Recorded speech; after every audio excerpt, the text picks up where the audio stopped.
Hello and welcome to another WordPress tutorial. My name is Alek, and in this video I will show you how to manually install a WordPress plugin. Installing a plugin is an easy task that you can do inside your WordPress plugins page using the Add New Plugin button. This is okay if you want to use a free plugin from the WordPress plugin repository. But what if you have bought a premium page builder plugin from OptimizePress or any other similar company? In that case, you will need to download the plugin as a zip file and manually upload it to your WordPress website. In this example, I'm on my OptimizePress account and will click this button to download and save the zip file on my PC. After downloading the file, I will return to my plugins page and click the Upload Plugin button.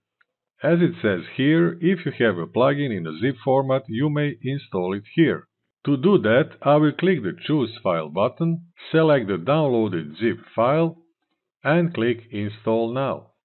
Depending on your internet connection, the installation process will take a few moments, and when the plugin is successfully installed, you will be provided with two options. I will not activate it on this website as I already have a free Blocksy theme installed, which I use for my WordPress tutorials. However, I installed it and activated it on my official website at alekstanojevic.com. Besides being a WordPress page builder, it has its theme and 4 other plugins to create sales funnels, membership sites, or e-commerce websites to sell your products. If you want to learn more about OptimizePress, I will leave a link in the description box. And that would be all I have for you in this tutorial. Now you know the exact steps to manually install a WordPress plugin. If you think this tutorial was worth watching and answered your question, please give it a thumbs up and consider subscribing to my channel.